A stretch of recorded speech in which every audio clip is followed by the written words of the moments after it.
करती हुई। न जाने क्यों कुछ तो है जो बार बार मुझे हनुमान की ओर खींच रहा है।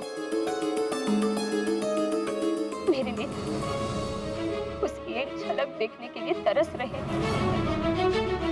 कदाचित इसीलिए मुझे बार बार लग रहा कि मेरा हनुमान यही कहीं मेरे समीप ही है। तुमने बहुत ही उत्तम उत्तर दिए हनुमान। अच्छा द्वारपाल जी, क्या आप बता सकते हैं मेरी माता देवी अंजना कहाँ है? आओ हनुमान, मैं तुम्हें तुम्हारी माँ के पास ही लेकर जा रही हूँ। रुक जाइए महारानी शची।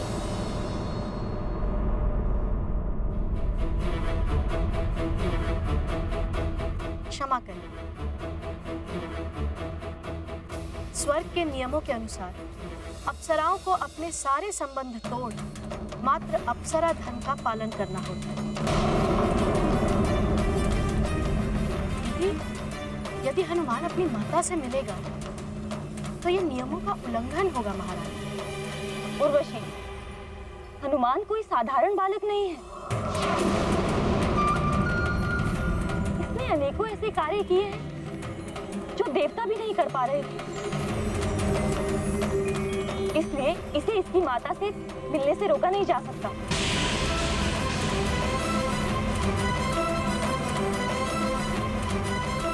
हनुमान कुछ भी कर ले, किंतु मैं इसे अंजना को यहाँ से नहीं ले जाने दूंगी। आओ हनुमान, मैं तुम्हें तुम्हारी माँ से मिलवाती हूँ।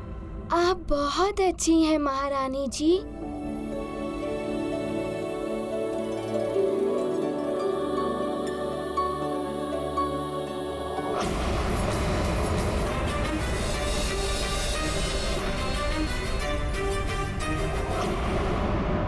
महारानी, अप्सरा धाम की प्रमुख मैं,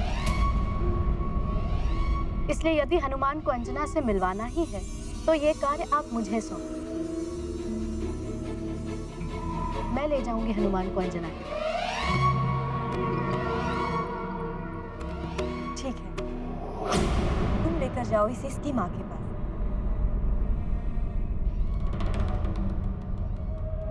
चलो हनुमान। हाँ, प्रणाम महारानी। आओ मेरे साथ। चलिए।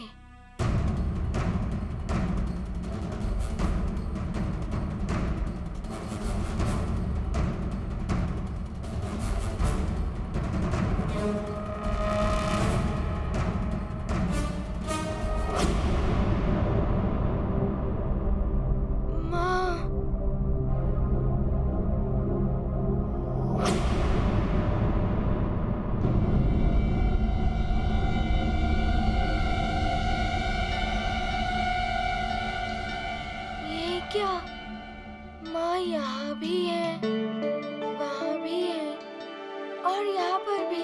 ये क्या है उर्वशी? तुम तो हनुमान को उसकी माँ से मिलवाने लाई थी ना?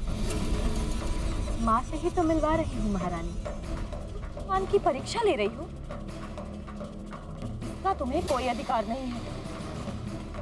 मैं प्रधान अप्सरा हूँ महारानी। यदि किसी को भी किसी अप्सरा से मिलना है तो उसे परीक्षा तो देनी ही होगी ना, अन्यथा तो कोई भी किसी अप्सरा से मिलने चला आएगा।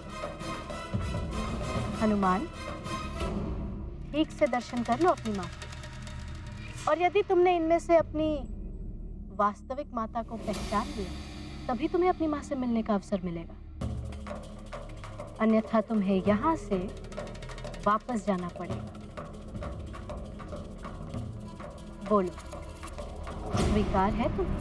मुझे तो वैसे भी हर क्षण हर ओर मेरी माँ ही दिखाई देती है।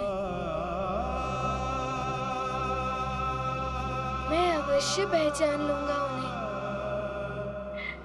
ठीक है, पहचान लो। यदि तुमने अपनी माँ को पहचानने में भूल की तो यह सिद्ध हो जाएगा कि तुम्हारा मात्र प्रेम मिथ्या है और तुम्हें अपनी माता की कोई आवश्यकता नहीं।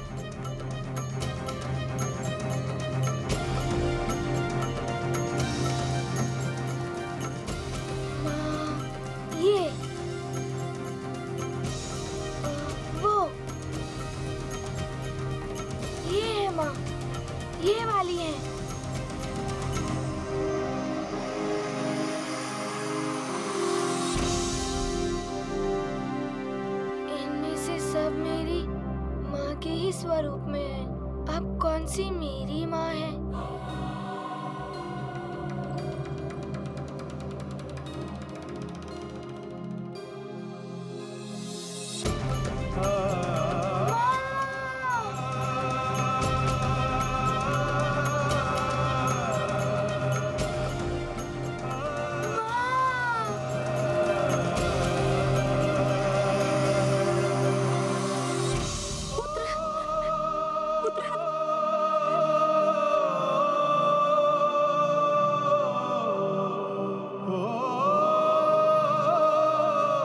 मौसी, महारानी जी, ये सब मेरी माँ के स्वरूप में तो है, किंतु इनमें से कोई भी मेरी माँ नहीं है और ना ही किसी और की भी।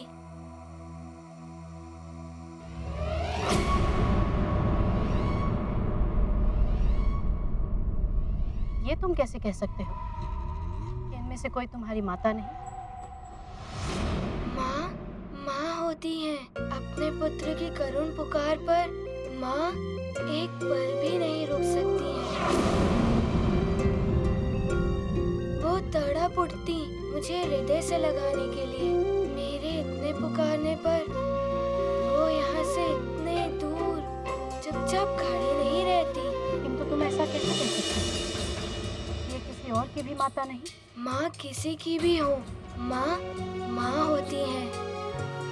उनका हृदय कोमल होता है। जिस प्रकार मुझे सब स्त्रियों में माँ की ही छवि दिखाई देती है, उसी प्रकार माँ होती है।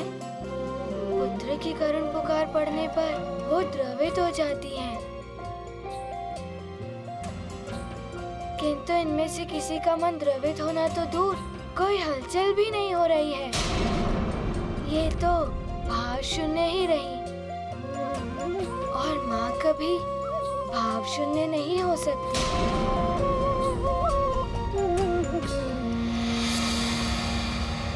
उर्वशी, अब तो हनुमान तुम्हारी परीक्षा में भी उत्तीर्ण हो गया ना? अब तो इसे इसकी माँ के पास जाने दो। आओ हनुमान, मैं तुम्हें तुम्हारी माँ के पास ले चलती हूँ। आओ।